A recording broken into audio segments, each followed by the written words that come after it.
காய்சினப் பறவையூர்ந்து பொன்மலையின் மீமிசைக் கார்முகில் போல் மாசினமாலி மாலிமாலென்னு அங்கவர்படக் கனன்னு முன்னின்ன காய்சினவேந்தே கதிர்முடியானே கலிவயல் திருப்புளிங்குடியாய் காய்சினவாளி தண்டுவாழ் வில்செங்கேண்டி எம்மிடர் கடிவானே.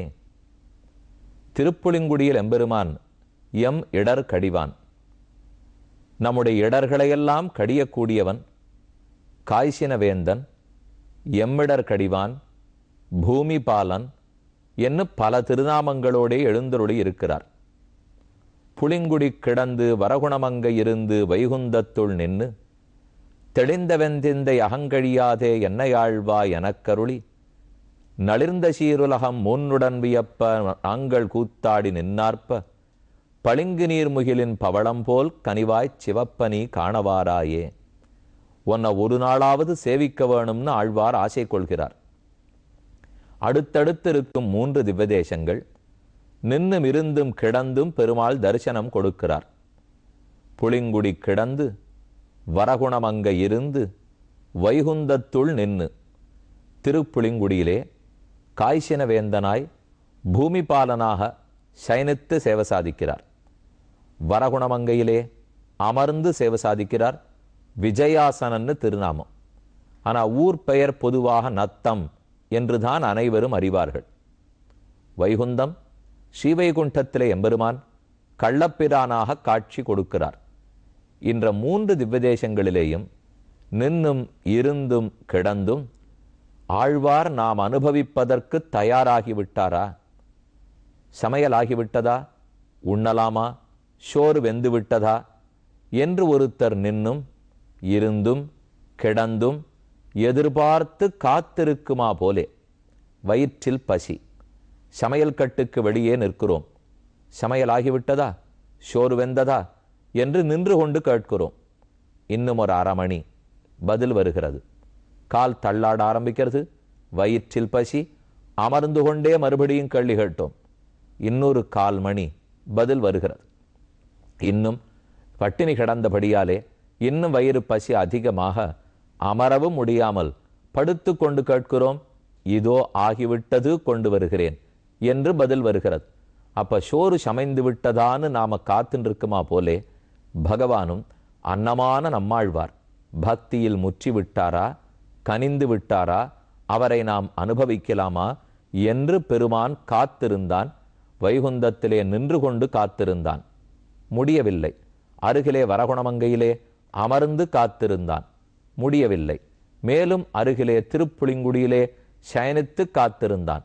இந்த 3 எம்பெருமான்களும் சேர்த்து போக்ய பாக்கத்வரை என்னும் அழகான ஒரு குணத்தை ஆழ்வாருக்கு காட்டினார்கள். ஆழ்வார்ங்கிற போகப் பொருள், அதாவது அன்னம், சோறு. அவர் பக்தியில முத்திவிட்டாரா? சோறு நன்றாக வெந்து விட்டதா? அதை நாம் அனுபவிக்கலாமான்னு பெருமான் காத்திருந்தானாம்.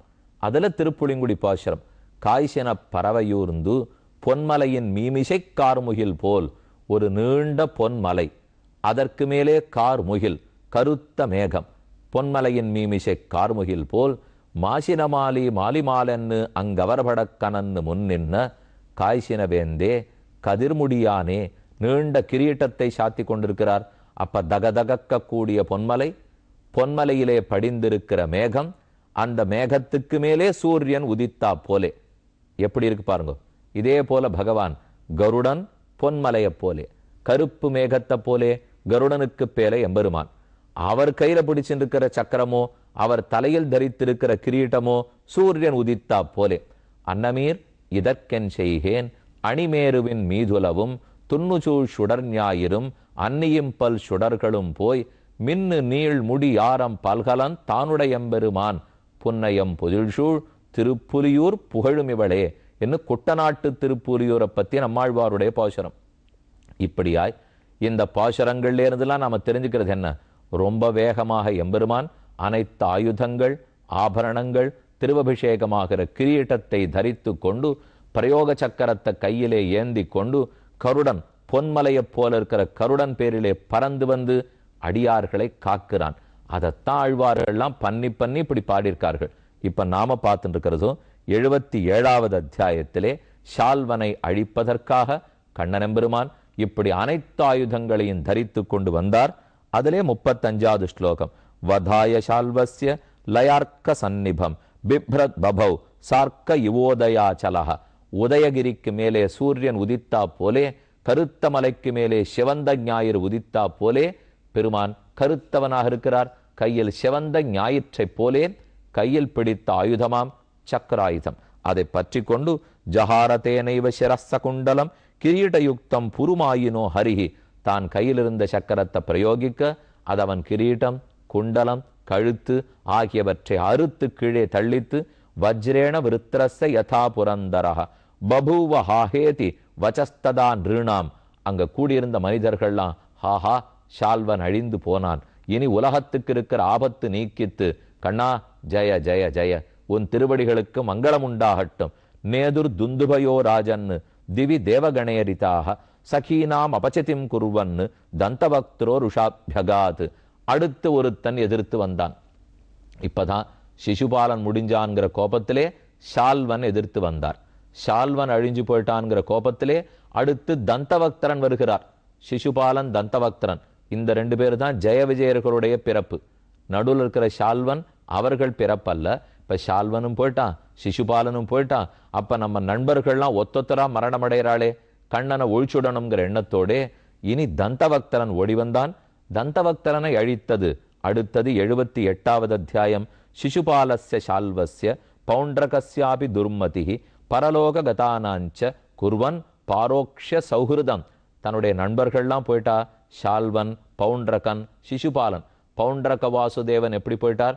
கண்ணனாட்டமே தானும்னு சொல்லுண்டு அட்டையில பண்ணி சங்க சக்கரங்கள்லாம் பிடிச்சிண்டு கண்ணனே அவனை அழிச்சுட்டார்னு பார்த்தோம். பவுண்டரகன் இவனுக்கு வேண்டியவன். சிசுபாலனும் போயிட்டான், ஷால்வனும் போயிட்டான். பவுண்டரகனுக்கு கோபம், கையில பெருத்த கதையை எடுத்து கொண்டு காலாலே பூமி அதிரும்படிக்கு நடந்து வருகிறான். அவப்ளுத்தியரதாத் கிருஷ்ணா சிந்தும் வேலேவ பிரத்யதாத்.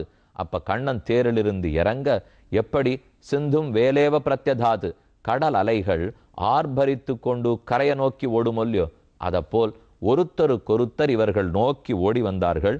சண்டை மூண்டது. கதாதரனான கண்ணன் தன் கையில் இருக்கும் கதையை சுழற்ற, அதே தந்தபக்தரனும் தன் கையில் இருக்கும் கதையை சுழற்றினார். கண்ணன் கையில் இருக்கிற கதையை பத்தி சொல்றார். கதையா தாடயன் மூர்த்னி சிம்ஹவத் வியனதச்சசஹ கதையா அபிகதோப்யாஜௌ ந சசால யதுத்வஹ கிருஷ்ணோபி தமஹன் குருவ்யா கௌமோதக்யாஸ்தனாந்தரே கதா நிர்பின்ன ஹிருதய உத்வமன்னு ருதிரம் முகாத் பிரசாரிய கேசபாக் வங்கிரீன்னு தரண்யாம் நபதத் வியசுகு. கையில் இருக்கிற கதையை கொண்டு கண்ணனுடைய தலையில ஓங்கி அடிக்க கண்ணன் துளியும் அசையாமல் தன் கையில் இருக்கும் கௌமோதகிங்கிற கதை அதை எடுத்து திரும்ப வீசினார். இந்த ஸ்லோகம் எல்லாருக்கும் தெரியுமே. கௌமோதகீம் தைத்திய குலைக ஹந்திரீம் வைகுண்ட வாமாகிர கராபிமிருஷ்டாம் கதாம் சதாகம் சரணம் பிரபத்யே. பஞ்சாயுத ஸ்தோத்திரம். பகவான் கையில பிடிச்சிருக்கிற 5 ஆயுதங்களை பத்தின ஸ்தோத்திரம். ஸ்புரத் சஹஸ்ரார சிகாதி தீவிரம் சுதர்சனம் பாஸ்கர கோட்டி துல்லியம் சுரத்விஷாம் பிராணவிநாசி விஷ்ணோஹோ சக்கரம் சதாகம் சரணம் பிரபத்யே. பகவான் கையில் இருக்கும் சக்கரத்தாழ்வான். சக்கரத்தாழ்வான பல இடத்துல நாம சேவிச்சுக்கலாம். திருமோகூருங்கிற திவ்ய தேசத்துக்கு போனோம்னா சக்கரத்தாழ்வார் அத்தியுதமான திருக்கோலத்தில் எழுந்துள்ளிருக்கார். தகதகக்க கூடிய திருவுருவம். சக்கரம்னாலே அழகாகவும் இருக்கும், அலங்காரமாகவும் இருக்கும், அடையாளமாகவும் இருக்கும், பயங்கரமாகவும் இருக்கும்.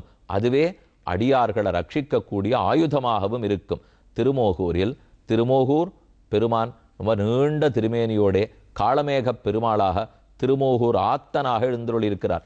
தாளதாமரை தடமணிவயல் திருமோகூர் நாளுமேவி நன்கமர்ந்து நின்று அசுரரை தகர்க்கும் தோடு 4 சுரிகுழல் கமலக் கட்கனிவாய் காளமேகத்தை அன்னி மத்தொன்னிலங் கதியே. நம்மாழ்வாருடைய திருவாய்மொழியில் 10ஆம் பத்து முதல் திருவாய்மொழி ஆரம்பத்தில் சாதிக்கிறார். திருமோகூர் ஆத்தன் காளமேக பெருமான், அவனை தவிர மற்றொரு கதி இல்லை. அந்த பெருமாள் காளமேகம்னா கருத்த நீருண்ட கார் மேகம். கருப்பு மேகத்துல சூரியன் உதிச்சா எப்படி இருக்கும், அதை போல பெருமானுடைய திருக்கைகளில் உயர்ந்த சக்கரம். சக்கரத்தாழ்வார் தனி சன்னதியாக ரொம்ப ஆச்சரியமா சேவை சாதிக்கிறார். சுதர்சன ஹோமங்கள்லாம் நிறையா நடக்கிறது, திருமஞ்சனங்கள்லாம் நிறையா நடக்கிறது. இதை போல பல திவ்யதேசங்களிலே சக்கரம் எழுந்தருளி உள்ளார். ஏனால் ஹேத்திராஜன் ஹேத்திராஜன்னு பேர். பெருமானுடைய 16 ஆயுதங்களுக்கும் தலைவர் சக்கரத்தாழ்வார். ஆகையால் தான் அவருக்கு பெருமை. இனி அவருடைய தொண்டர்களெல்லாம் மற்ற பேர். அதுல ஒன்று கதா. கதா கதாங்கிறது தண்டுன்னு சொல்லுவார்கள், கதைன்னு சொல்லுவார்கள். கோலார்ந்த நெடுஞ்சார்ங்கம், கூனர்ச்சங்கம், கொலையாழி, கொடுந்தண்டு, கொத்த ஒள்வாள், காலார்ந்த கதிக்கருடனென்னும் வெண்ணி கடும் பறவை இவை அனைத்தும் புறம் சூழ் காப்ப. என்ன இது குலசேகர ஆழ்வாருடைய பாசுரம். பெருமான ரட்சிக்கிறதுக்காக 5 ஆயுதங்கள் கருடன் எப்போதும் கூட இருப்பார்களாம். திருமங்கை ஆழ்வார் சாதிக்கிறார், சிலை இலங்கு பொன்னாழி திண்படை தண்டு ஒன்சங்கம் என்கின்றாளால், மலையிலங்கு தோல் 4 மற்றவனுக்கெற்றேகான் என்கின்றாளால், முலையலங்கு பூம்பயலை முன்போட வன்போடி இருக்கின்றாளால், கலையிலங்கு மொழியாளர் கண்ணபுரத் தம்மானைக் கண்டாள்களோ. பல திவதேசத்தெம்பெருமான் பிரயோக சக்கரத்தோடு எழுந்துள்ளிருக்கார். திருக்கண்ணபுரத்து சபரி பெருமாள் பிரயோக சக்கரத்தோடையே மூலமூர்த்தி எழுந்துள்ளிருக்கிறார். ஆனா கதேன்னு இப்ப பார்த்துட்டு இருக்கோம் இல்லையோ, அதுக்கு கௌமோதகின்னு பேர். மோதகம், மோதம் அப்படின்னா ஆனந்தம். கௌமோதகி தேவர்களுக்கெல்லாம் ஆனந்தத்தை கொடுக்க வல்லது. கௌமோதகியும் தைத்திய குலைக ஹந்திரீம், அசுரர்களுடைய குலத்தை எல்லாம் அழிக்கக்கூடியது. எம் இடர்கடிவான்னு பார்த்தோமோ இல்லையோ, எல்லா ஆபத்துக்களையும் போக்குறவர், அசுரர்களை அழிக்கிறவர். கௌமோதகியும் தைத்திய குலைக ஹந்திரீம் வைகுண்ட வாமாக்ர கராபிமிருஷ்டாம். வைகுண்டநாதன் எம்பெருமான் அவனுடைய இடது கையினுடைய நுனியில் பற்றப்பட்டிருக்கும் கதை. வாமாக்ர கராபிமிருஷ்டாம் கதாம் சதாகம் சரணம் பிரபத்தியே. எப்போதும் அந்த கதையை வணங்குவோம். நாகப்பட்டினம் சௌந்தரராஜ பெருமான் ரொம்ப நீண்ட நெடிய திருக்கோலம். அந்த பெருமானுடைய மூலமூர்த்தியை சேவிச்சோம்னாலே சித்தர ரூபத்துல சேவித்துக் கொள்ளலாம். அவருடைய இடது கையில் இருக்கிற கதை ரொம்ப பெரிய கதை. அவரே பெரிய திருமேனி, அவர் அளவுக்கு ரொம்ப ப்ரப்போர்ஷனேட்டுன்னு சொல்றோம் இல்லையோ, அதை போல பெருத்த கதையோட சேவை சாதிக்கிறார். பல பெருமான் உற்சவமூர்த்தியே கதையை வைத்துக் கொண்டு சேவை சாதிக்கிறார்.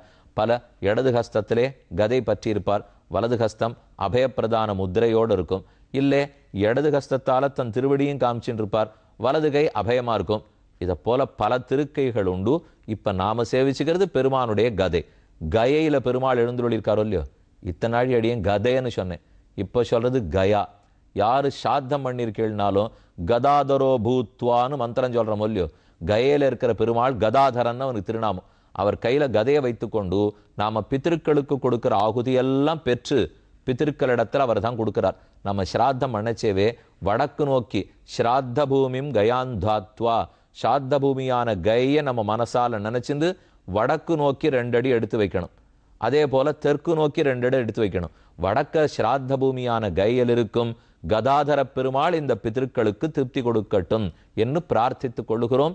இன்னும் எத்தனையோ வைபவம் கதையை பத்தி சொல்லலாம். அந்த கதையை கொண்டே அடுத்து தந்தவக்தரனை முடித்தான் எம்பெருமான். கிருஷ்ணோபிதமஹன் குர்வியா கௌமோதக்கியாஸ்தனாந்தரே தஸ்ய சாபததः கிருஷ்ணச்சக்ரேன க்ஷுரநேமினா சிரோ ஜஹார ராஜேந்திர ச கிரீட்டம் ச குண்டலம். ஆக ஒத்தருக்கொத்தர் கதா யுத்தம் முடிந்து கதையை கீழ வைத்து கண்ணன் சக்கராயுதத்தை எடுத்துக்கொண்டான், பிரயோகித்தான். அவனுடைய தலையருந்து கீழே விழுந்தது. ஹத்வா துர்விஷஹானன்னை ரீடிதா சுரமானவைஹி ஏவம் சௌபஞ்ச சால்வஞ்ச தந்தவக்திரம் சஹானுஜம். தந்தவக்திரன் கதையில் அடைப்பட்டு கீழே விழுந்த உடனே அவனுடைய தம்பியை எதிர்த்து வந்தான்.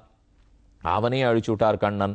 முனிபிகி சித்த கந்தர்வைஹி வித்யாதர மகோரகைஹி. முனிகள், சித்தர்கள், கந்தர்வர்கள் எல்லாரும் ஆகாயத்திலேருந்து பூமாரி பொழிந்தார்கள். மேலே ஸ்நாத்வா பிரபாசே சந்தப்பிய தேவரிஷி பிருத்திவான் ஏவம் யோகேஸ்வர கிருஷ்ணா பகவான் ஜெகதீஸ்வர ஈயத்தே பசுதிருஷ்டீனாம் நிர்ஜிதோ ஜெயதீதி சஹ ஸ்ருத்வா யுத்தோத்தமம் ராமஹ. இதெல்லாம் இந்த பக்கத்துல நடந்துட்டு இருக்கா. நாம பார்த்த கதை ஷால்வனை முடிச்சதோ, தந்தவக்தரனை முடிச்சதோ, அவன் தம்பி அழிச்சதோ எல்லாம் துவாரகையில நடத்தின்னு இருக்கிற கதை. இதே சமயத்திலே கௌரவர்களுக்கும் பாண்டவர்களுக்கும் குருக்ஷேத்திரத்தில் யுத்தம் நடக்க போகிறது என்று உணர்ந்தார் பலராமன். யுத்தத்துல 2 பக்கத்திலையும் நான் சேர்றதா இல்லை, 2 பேருமே என் சிஷ்யர்கள். அதனால இந்த கட்சிக்கு நான் போறதா இல்லை, அந்த கட்சிக்கு என்னுடைய ஆதரவு கிடையாது. அதனால நான் தீர்த்த யாத்திரைக்கு கிளம்பி போறேன் அப்படின்னு பலராமன் கிளம்பினார். அவர் ஊராக யாத்திரைக்கு போறார். நம்ம இப்ப பலராமனோட போகணும். அவர் போற எல்லா ஊருக்கும் யாத்திரைக்கு போகணும். ஆனா பிசிக்கலா அது நடக்க போறது இல்லை. ஆகையால் ஸ்லோக ரூபமாகத்தான் நாம போக போறோம். எந்தெந்த ஊருக்கெல்லாம் போயிருக்காருன்னு சொல்றேன், எந்தெந்த புண்ணிய நதியிலெல்லாம் தீர்த்தமாடி இருக்காருன்னு சொல்றேன். ஞாபகமா எல்லாத்தையும் வச்சுக்கோங்க, பார்ப்போம்.